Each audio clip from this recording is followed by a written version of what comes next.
your smile. Now the sunshine brings the light. Fill me out.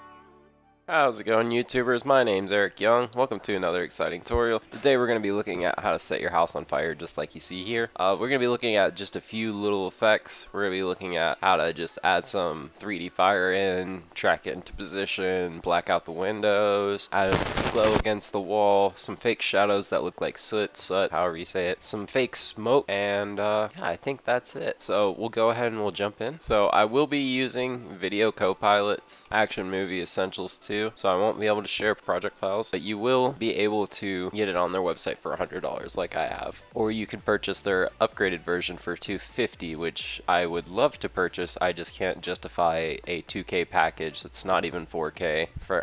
I know 2K will work fine on 4K because it's an effect, but point being 8K is coming and it's $250, and yeah, I'd rather buy like 5 Steam games for that price. Jesus Christ. Get your stuff together, Video Copilot. Shame on you. So we'll go ahead and we'll just drop the 3D camera tracker on it. The reason I used 2017 was because just one of my plugins, Magic Bullet Looks, is just not working properly. It's bugged out on 2019 on this computer. For some reason, everything works fine on 2019 on my other Windows computer, so yeah, that's a problem. Oh well. Now that it's done, just track the positions. So we'll just, target's a little bit bigger, and then you just need to select 3 or more. So we're only going to target for the sake of the tutorial. We're just going to do one window and maybe a bush. That's what she said. And and then we can actually just rotate that one, scale it up, go to layer, solid settings, make it black,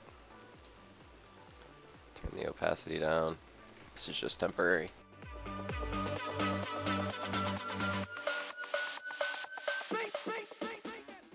And then feather it, and then the higher resolution video, the more you'll have to feather. So we'll do like 20 or 30.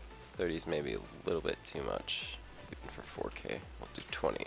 And then we'll set the opacity, hit T, bring it back up to 100. And then we'll take the fire from Video Copilot's Action Movie Essentials 2, find one we like, and then set it to 3D. Take the position of that black solid, copy, paste it to the flame, scale the flame up, move it forward in Z space a little to get it out of the black if you need to. And then we'll like pen out that little corner there. It's kind of going a little bit too far for my likings. Hit M to bring up the mask. Subtract, feather it, about 25-30 pixels. And then swap transfer mode. And usually add light in your screen. Add usually works best for fire. And then we'll add a tint, anywhere about 20-30%. Alright, we can turn on the motion blur, add that to both frames, or to both effects. And then I'm just going to speed this up while I add some happy little fires.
Kind of like pen out different sections of the fire to use it differently. Another thing you could do is move it forward and backwards. That will give you more options too. Now we're just gonna Go through the fires, turn the material options to off on shadows and off on lights. I'm gonna make a new composition, the same frame rate, make it 1080p, call this smoke, new solid, and then add particular. And then just add the smoke preset. We're gonna scale it up, and then we're gonna drag that into the main composition, and we'll set that to lighting. Actually looks pretty good, gives it the shadows. You can always turn down the opacity. I think on the actual one I used screen though. Yeah, I think that looks better actually. Hey guys, sorry I had to chime in real quick. Unfortunately my mic got like eaten by a static horse or something and it went all bizarre, so you're just gonna have to watch along real quick. It does go back to normal. I'm very sorry. I just got a new job. I'll get a new mic soon. This is also my second time recording this, so I'm just also sorry again. Disable the material options on this. Just the accept lights and shadows. What we can do to kind of help sell it a little bit more, even put it off a little bit on the edges there.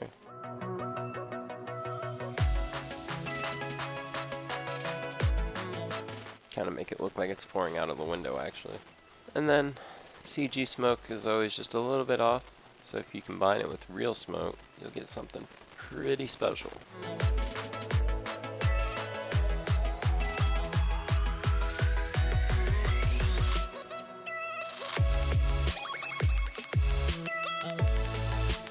Maybe it looks too strong, just turn down the opacity, play around with that till that looks good. Actually that looks pretty doggone good. Doggone good.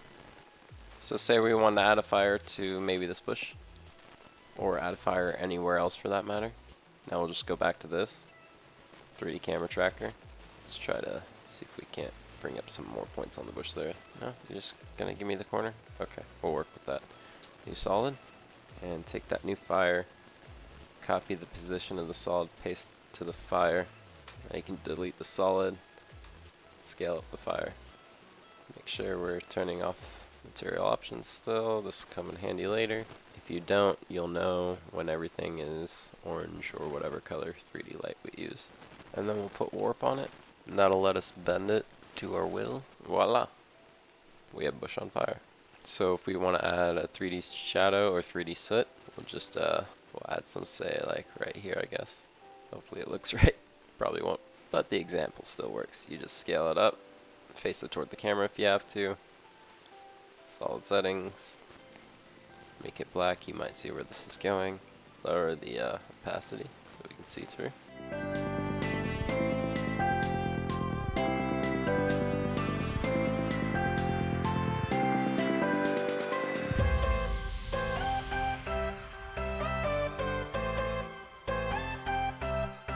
And then we'll feather it up like quite a bit, 100 pixels, there we go. And we'll drag that so it's not overlaying everything. Well, it's actually going to in Z space, so we'll have to actually move that back. My bad. One other thing we could do, be easier, just be cut it out.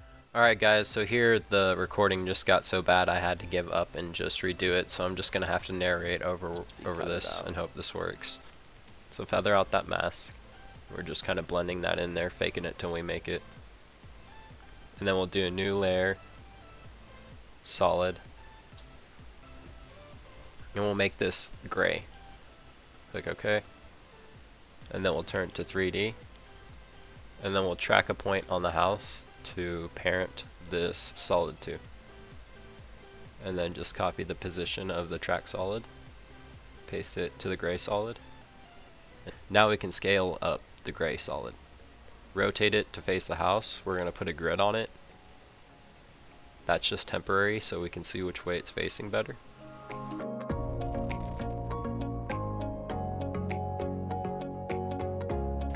Now we're going to make a new light, point light. We can make it orange. Click OK. Make it about 100 for intensity. Now we're going to move the light out. So I copy pasted it to the gray solid, and now I'm just moving it out till it makes a little bit of a spot there. And now we'll set it to classic color dodge. And now we can just animate it. So just move forward a couple frames, lower the intensity, say 60, move forward a couple frames, set it back to 100, forward a couple frames, back to 60, spread them out, copy, move forward, copy again, paste. And there, now we have this slow animation against the house of it glowing. So then one more thing we need to do here is cut out this line you see from the gray solid that made the flare against the house. So we'll just grab the pen tool and start cutting that out. And then once you're done cutting it out, just feather it about 100 pixels and you won't see it anymore. So now I've rendered that out. I brought it back into 2017 to add looks to it. So now we're just going to make a new adjustment layer. Then we're going to add looks to it, click edit, and then we're going to add a chromatic abrasion as well as diffusion. And then we'll choke the grade and choke the size. Set it to orange, and that just gives a little bit of glow to the fire.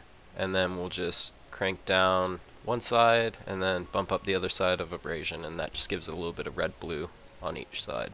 And then another thing we could do if we wanted to, we could add another adjustment layer. And for this we could do optical flares, since there's that natural beam of light coming in, and just set that to screen. And then we can move it up there where the sun should be, and then move the beams in to kind of like show how bright it is. And this is the kind of thing you could just go on all day from here, adding color correction, effects, so on and so forth. So I hope you guys enjoyed the tutorial. I'm very sorry the mic messed up. I will be using this mic for now on, or getting a better mic. But yeah, thanks for watching this video, guys. If you liked it, hit the like button. If you disliked it, hit the dislike button. Please subscribe and hit the bell icon so you don't miss any more future videos.